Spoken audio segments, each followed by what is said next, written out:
आजच्या या व्हिडिओमध्ये सर्व विद्यार्थी, पालक व शिक्षकांचं स्वागत आहे. आपल्या शाळा कोरोनामुळे बंद आहेत आणि शाळा बंद असल्याने आपला अभ्यास देखील बंद आहे आणि म्हणूनच शासनाने विद्यार्थ्यांसाठी 45 दिवसांचा ब्रिज कोर्स तयार केलेला आहे, ज्यात दिवस 15, दिवस 30 व दिवस 45 या 3 दिवसात 3 चाचण्या होणार आहेत आणि आज दिवस 45वा म्हणजेच आज आपली शेवटची चाचणी होणार आहे. चला तर मग सुरू करूया आजचा व्हिडिओ. इयत्ता 10वी, विषय इतिहास, चाचणी क्रमांक 3. मित्रांनो, या प्रश्नपत्रिकेसाठी आपल्याला 1 तासाचा वेळ देण्यात आलेला आहे आणि 30 गुणांची ही प्रश्नपत्रिका असणार आहे. चला तर मग सुरू करूया. प्रश्न पहिला अ. पुढील विधानासाठी दिलेल्या पर्यायांपैकी योग्य पर्यायाचे वर्णाक्षर चौकटीत लिहा. 1. दृकश्राव्य साधनांमध्ये टिंबटिंब या साधनाचा समावेश होतो. पर्याय आहेत अ. दूरदर्शन, ब. वृत्तपत्रे, क. आकाशवाणी आणि ड. नियतकालिके. तर मित्रांनो, याचं उत्तर आहे अ. दूरदर्शन, कारण दूरदर्शन हे दृकश्राव्य साधन आहे. दुसरा प्रश्न. इसवी सन 1992 टिंबटिंब या राज्यात मद्यपान विरोधी चळवळ सुरू झाली. अ. महाराष्ट्र, ब. गुजरात, क. आंध्र प्रदेश, ड. उत्तराखंड. आणि या प्रश्नाचं उत्तर आहे क. आंध्र प्रदेश. तिसरा प्रश्न. 19 जुलै 1969 साली देशातील प्रमुख टिंबटिंब बँकांचे राष्ट्रीयकरण करण्यात आले. पर्याय आहेत अ. 12, ब. 16, क. 14 आणि ड. 18. तर मित्रांनो, या प्रश्नाचं उत्तर आहे क. 14 बँकांचे राष्ट्रीयकरण करण्यात आले. आता पुढील प्रश्नाकडे वळूया. ब. पुढील गटातील चुकीची जोडी ओळखून लिहा. 1. अ. सौदा मिनेराव, स्त्री मुक्ती आंदोलन, ब. विद्या बाळ, नारी समता मंच, क. प्रमिला दंडवते, महिला दक्षता समिती आणि ड. ज्योती म्हापसेकर, महिला आयोग. तर मित्रांनो, या प्रश्नातील चुकीची जोडी आहे ड. ज्योती म्हापसेकर, महिला आयोग. दुसरा प्रश्न. अ. Doctor N Gopinathan, open heart शस्त्रक्रिया, ब. रामचंद्र शर्मा, कुशल कारागीर, क. Doctor Subhash Mukhopadhyay, test tube baby आणि ड. Doctor Mohanrao, polio. तर मित्रांनो, या प्रश्नातील चुकीची जोडी आहे ड. Doctor Mohanrao, polio. पुढील प्रश्न तिसरा. अ. कावसजी दातार, पोलादाचा कारखाना, ब. डॉक्टर दत्ता सामंत, गिरणी कामगारांचे नेतृत्व, क. नारायण मेघाजी लोखंडे, गिरणी कामगारांना सुट्टी आणि ड. नारायण सुर्वे, कवितांद्वारे श्रमिकांच्या जीवनाचे दर्शन. तर मित्रांनो, या तिसऱ्या प्रश्नातील चुकीची जोडी आहे अ. कावसजी दातार, पोलादाचा कारखाना.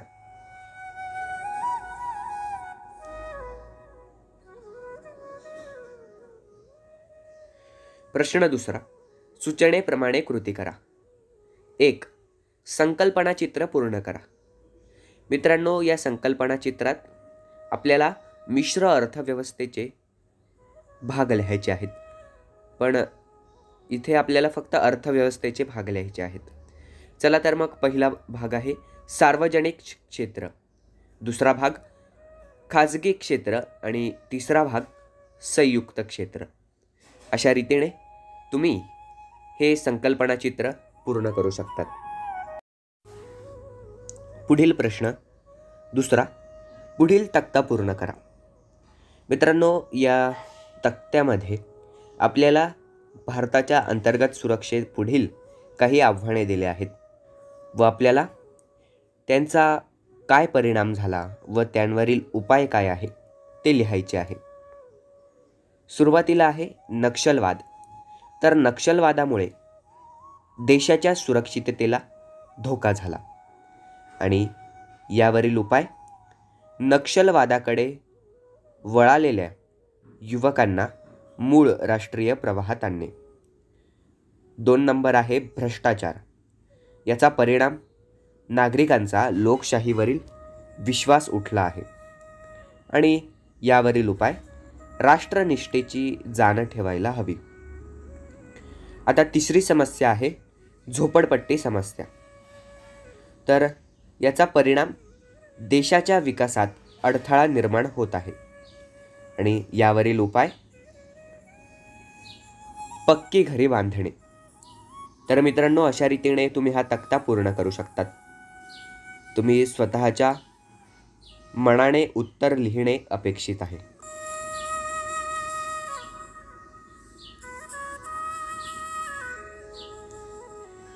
पुढील प्रश्न तिसरा.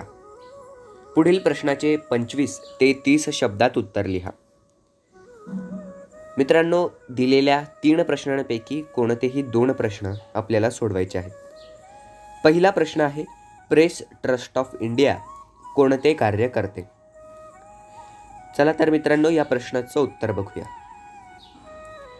देशभरातील वृत्तपत्रांना जगभरातील बातम्या पुरवण्याचे काम PTI, UNI, समाचार भारती व हिंदुस्तान समाचार या संस्था करतात.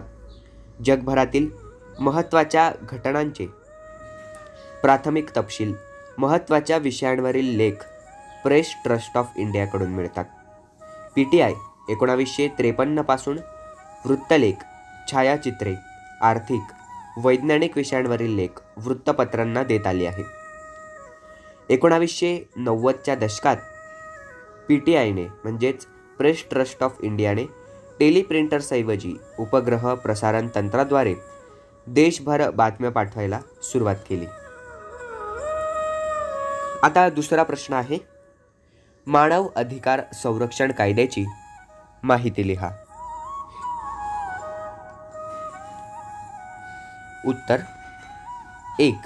1993 साली केंद्र शासनाने स्त्री पुरुषांवरील अन्याय दूर करण्यासाठी मानव अधिकार संरक्षण कायदा संमत केला. 2. या कायद्याने राष्ट्रीय मानवाधिकार आयोगाची आणि राज्य मानवाधिकार आयोगाची स्थापना करण्यात आली. 3. सामूहिक अत्याचार, घटस्फोटित महिलांची सामाजिक स्थिती, स्त्रिया व सुरक्षित कार्यस्थळ इत्यादी गोष्टींवर कायद्याने प्रभावी उपाययोजना करून स्त्रियांवरील अन्याय कमी करण्यास मदत केली आहे. 4. स्त्री पुरुषांच्या अधिकारांचे संरक्षण करण्यात या कायद्याने महत्त्वाची भूमिका पार पाडली आहे. तिसरा प्रश्न आहे राष्ट्राच्या सुरक्षेला कोणत्या बाबींपासून धोका आहे? चला तर मग याचं उत्तर बघूया. राष्ट्राच्या सुरक्षेला पुढील बाबींपासून धोका निर्माण होतो. 1. 2 राष्ट्रांमध्ये सीमेरेषेसंबंधी वाद असणे. 2 राष्ट्रात पाणी वाटपावरून संघर्ष निर्माण होणे. 3. शेजारील देशातून निर्वासितांचे लोंढे येणे. 4.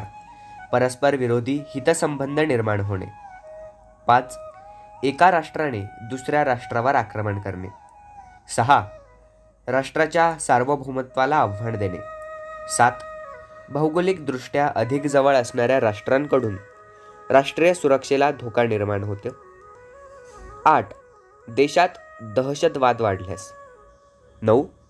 धर्म, प्रादेशिकता इत्यादी कारणांवरून देशांतर्गत संघर्ष निर्माण झाल्यास. मित्रांनो, अशा रीतीने तुम्ही या प्रश्नाचं उत्तर लिहू शकता.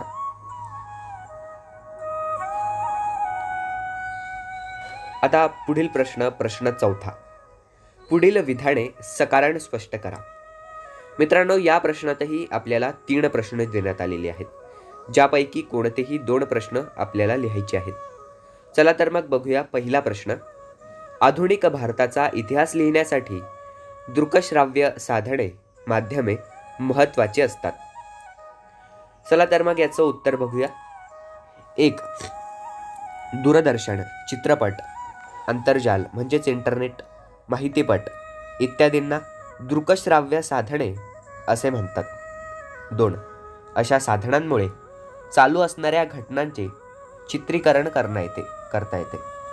राजकारण, समाजकारण, कला, क्रीडा, महोत्सव, ऐतिहासिक वास्तू या सर्वांचे चित्रीकरण झाल्याने त्या घटना आपल्याला पुन्हा पुन्हा पाहता व ऐकता येतात. 4. वृत्तपट व अनुभूतपट यामुळे इतिहास पुन्हा जिवंत होतो व तो इतिहास लेखनाला उपयुक्त ठरतो. म्हणून आधुनिक भारताचा इतिहास लिहिण्यासाठी दृकश्राव्य माध्यमे महत्त्वाची आहेत. दुसरा प्रश्न. टपाल खाते टपाल तिकिटाच्या माध्यमातून भारतीय संस्कृतीचा वारसा व एकात्मता यांच्या जतनाचे प्रयत्न करते. याचं उत्तर बघूया. 1. भारत हा वैविध्याने नटलेला देश असून टपाल खात्याने हे वैविध्य आपल्या टपाल तिकिटांच्या माध्यमातून साकारलेले दिसून येते. 2. भारत स्वतंत्र झाल्यापासून टपाल तिकिटे बदलत्या काळाविषयीची माहिती आपणास सांगत आली आहेत. 3. विविध नेत्यांच्या जयंत्या, पुण्यतिथ्या, ऐतिहासिक घटनांचे रौप्य ते शतकोत्सव, प्राणी, पक्षी, फुले असा निसर्ग, देशातील विविध सण महोत्सव, महत्त्वपूर्ण संस्थांच्या स्मृती इत्यादींविषयीची तिकिटे टपाल खात्याने काढलेली आहेत. अशा रीतीने टपाल खाते आपल्या तिकिटांच्या माध्यमातून भारतीय संस्कृतीचा, इतिहासाचा मौल्यवान वारसा आणि एकात्मता यांचे जतन करण्याचा प्रयत्न करते. प्रश्न 3. भारताने मिश्र अर्थव्यवस्थेचा स्वीकार केला आहे.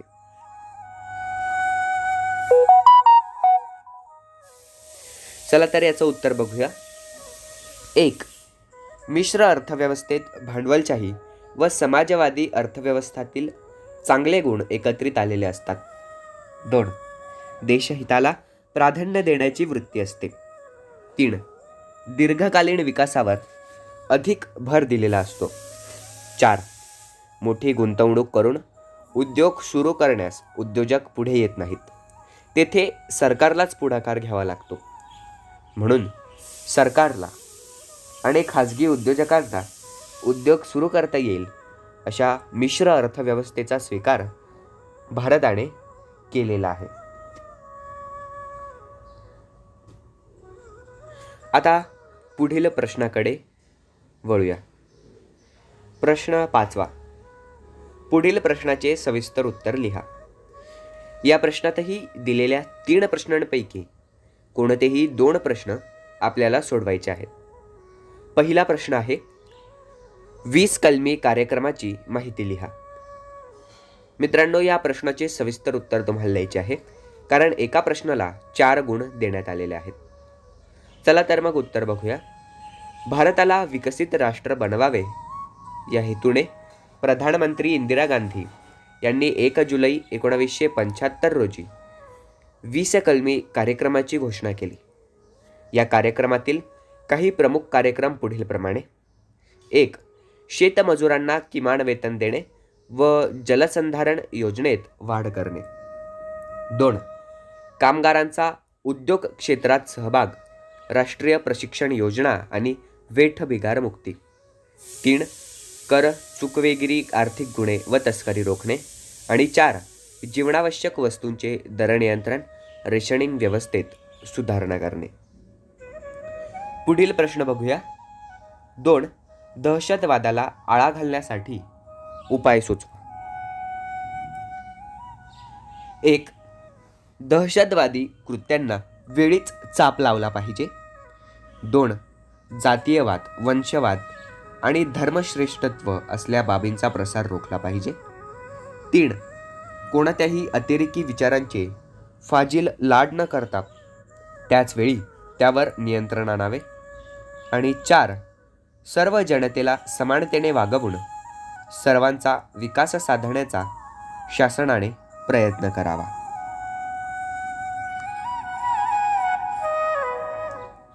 आता पुढील प्रश्नाकडे वळूया, जो शेवटचा प्रश्न आहे.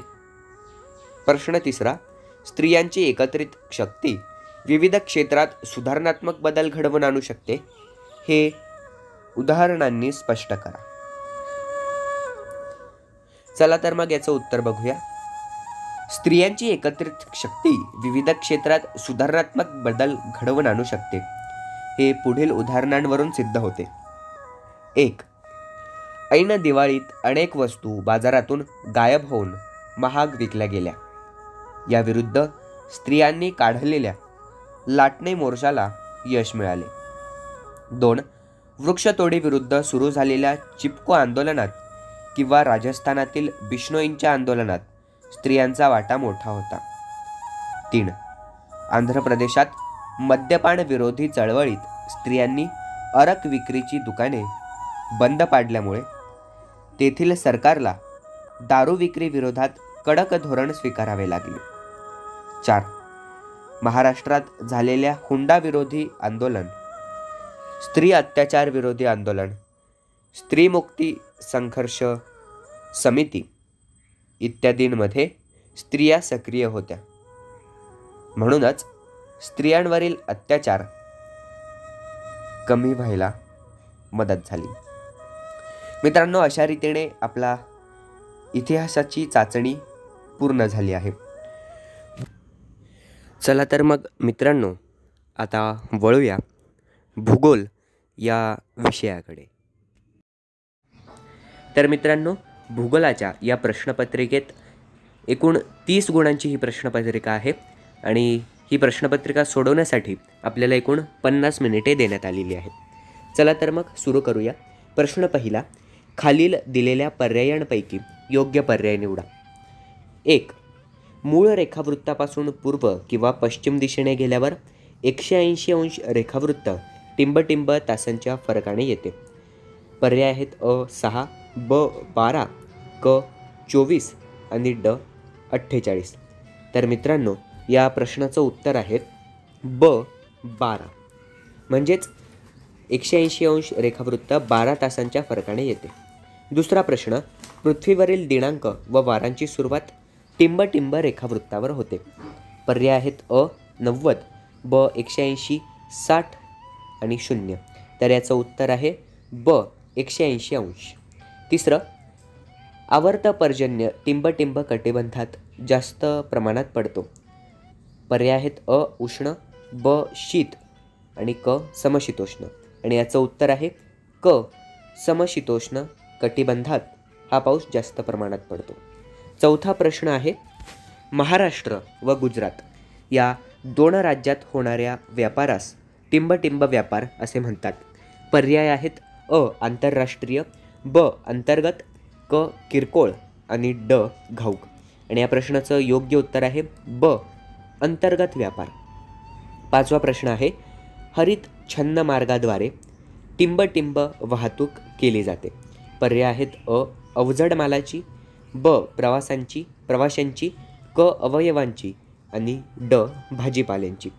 तर मित्रांनो, हरित छन्न मार्गाद्वारे अवयवांची वाहतूक केली जाते. प्रश्न दुसरा, खालील विधाने चूक की बरोबर ते लिहा. पहिलं विधान आहे, नागरिक भागात गुन्हेगारीचे प्रमाण कमी असते. तर मित्रांनो, हे विधान चूक आहे. दुसरं विधान, रो वाहतुकीसाठी हवाई मार्गाची आवश्यकता असते. तर हे दुसरं विधानही चूक आहे. तिसरं विधान, सेवांच्या देवाणघेवाणीस अदृश्य व्यापार असे म्हणतात.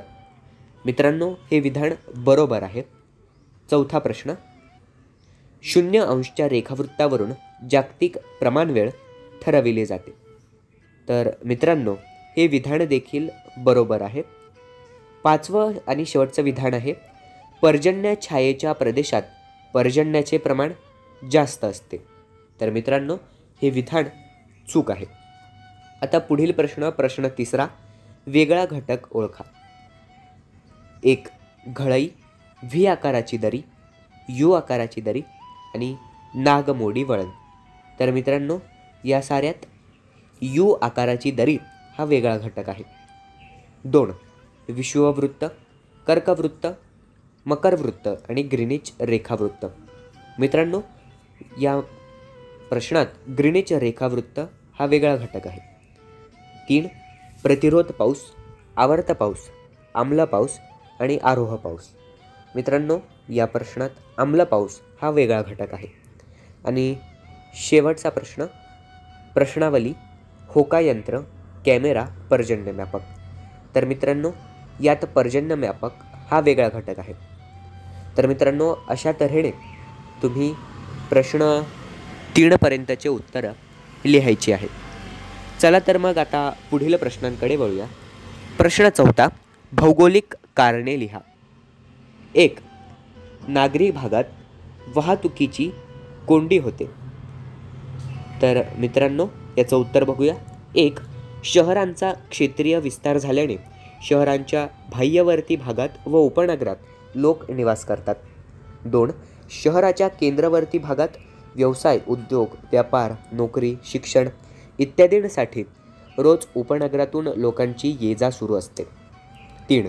सार्वजनिक वाहतूक सेवा लोकसंख्येच्या प्रमाणात पुरेशा उपलब्ध नसल्यास खाजगी वाहनांची गर्दी वाढते आणि म्हणूनच परिणामी वाहतुकीची कोंडी होते. दुसरा प्रश्न आहे, विषुववृत्तीय प्रदेशात आरोह पाऊस पडतो. चला तर मग याचं देखील उत्तर बघूया. 1. विषुववृत्तीय प्रदेशात सूर्याच्या उष्णतेमुळे भूपृष्ठ तापते व त्यालगतची हवा तापते. 2. हवा तापल्याने प्रसरण पावून हलकी होते व ती वर जाऊ लागते. 3. उंच गेल्यावर ती हवा थंड होते. 4. थंड हवेची बाष्पधारण क्षमता कमी असते, त्यामुळे हवेतील बाष्पाचे सांद्रीभवन होऊन त्याचे जलकण बनतात. आणि 5. व विषुववृत्तीय प्रदेशात आरोह पाऊस पडतो. मित्रांनो, या प्रश्नांचं उत्तर तुम्ही लिहून घ्या. पुढच्या प्रश्नाकडे वळूया. प्रश्न 5, भारताच्या नकाशा आराखड्यात खालीलपैकी कोणतेही 3 घटक दाखवा. 1. कर्कवृत्त, 2. अरवली पर्वत, 3. पश्चिम किनारपट्टी आणि 4. लक्षद्वीप. मित्रांनो, या प्रश्नाचं उत्तर तुम्ही तुमच्या डोक्यात एकदम फिट बसवून घ्या, कारण तुमच्या परीक्षेला हा प्रश्न नक्की येईल. दिलेल्या आकृतीत याचं उत्तर तुम्हाला दाखविण्यात आलेलं आहे. कर्कवृत्त, अरवली पर्वत, पश्चिम किनारपट्टी व लक्षद्वीप हे सगळे वेगवेगळ्या चिन्हांनी तसेच वेगवेगळ्या रंगांनी दाखवण्यात आलेले आहेत. व्हिडिओ पॉज करून तुम्ही उत्तर लिहू शकता.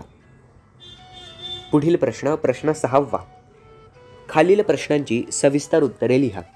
मित्रांनो, या प्रश्न 6मध्ये 2 प्रश्न दिलेले आहेत, ज्यापैकी कोणत्याही एका प्रश्नाचं उत्तर आपल्याला लिहायचं आहे. चला तर पहिल्या प्रश्नाचं उत्तर बघूया. प्रश्न आहे, नदी किनारी क्षेत्र भेटीसाठीची प्रश्नावली तयार करा.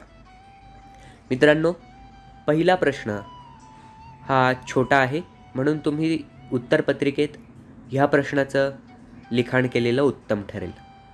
चला तर मग प्रश्नावली बघूया. 1. या नदीचे मूळ नाव व वैज्ञानिक नाव काय? 2.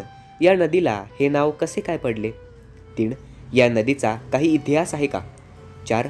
या नदीचा उगम कोठून होतो? 5. ही नदी कोणत्या महासागराला जाऊन मिळते? 6. ही नदी पश्चिम वाहिनी आहे का? 7. ही नदी कोणकोणत्या शहरातून तसेच कोणकोणत्या राज्यातून जाते? आता दुसरा प्रश्न बघूया. नागरीकरणाचे फायदे लिहा. चला, नागरीकरणाचे काही फायदे पुढीलप्रमाणे आहेत. 1. सामाजिक एकोपा.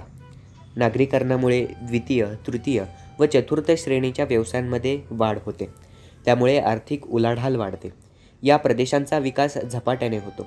वेगवेगळ्या प्रदेशातून आलेल्या लोकांच्या एकत्रित राहण्यामुळे शहरांमध्ये सांस्कृतिक व सामाजिक रूढी परंपरांची देवाणघेवाण होत असते. यातूनच सामाजिक एकोपा निर्माण होतो. 2. आधुनिकीकरण. विविध प्रदेशातून लोकांचे स्थलांतर होत असते, त्यांच्याजवळ ज्ञान, कौशल्य व माहितीची देवाणघेवाण सुलभपणे होते. अद्ययावत माहिती तसेच साहित्य यांचा लाभ सर्वप्रथम अशा प्रदेशांना होत असतो. उद्योगधंदे व व्यवसाय संदर्भाने अनेक नवीन प्रकल्प या प्रदेशात विकसित होताना दिसतात. नागरी वस्तीला नवनवीन कल्पना, अद्ययावत माहिती व तंत्रज्ञानयुक्त सोयीसुविधांचा फायदा प्रथम मिळतो.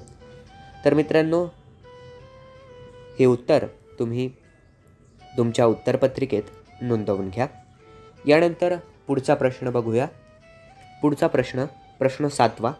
खालील सांख्यिकीय माहितीच्या आधारे जोडस्तंभालेख तयार करा. या माहितीत आपल्याला आंतरराष्ट्रीय व्यापारातील आयातीचे व निर्यातीचे मूल्य डॉलरमध्ये देण्यात आलेले आहे आणि 3 देश देण्यात आलेले आहेत, चीन, भारत, ब्राझील, व त्यांचे आयात व निर्यात मूल्य देण्यात आलेले आहे. चला तर मग याचा जोडस्तंभालेख कसा काढायचा ते पुढच्या स्लाईडवर बघूया. तर मित्रांनो, व्हिडिओ पॉज करून तुम्ही हा जोडस्तंभालेख काढू शकता. तर सर्वप्रथम तुम्हाला एक्स अक्ष जो आडवा असतो आणि वाय अक्ष जो उभा असतो असे 2 अक्ष काढायचे आहेत. त्यानंतर तुम्हाला या स्तंभालेखासाठी प्रमाण लिहायचे आहे, जे तुम्हाला वरील उजव्या बाजूच्या कोपऱ्यात दिसेल. हे प्रमाण लिहिल्यावर तुम्ही दिलेली सर्व माहितीच्या आधारे जोडस्तंभालेख काढायचा आहे. तर मित्रांनो, या ठिकाणी आपली ही प्रश्नपत्रिका संपली आहे. 10वीच्या चाचणी क्रमांक 3चे सर्व व्हिडिओ आमच्या चॅनलवर उपलब्ध आहेत. अशाच दर्जेदार व्हिडिओंसाठी आमचे विचारवेल हे चॅनल सबस्क्राईब करायला विसरू नका. व्हिडिओला लाईक व शेअर करा. धन्यवाद. Thanks for watching.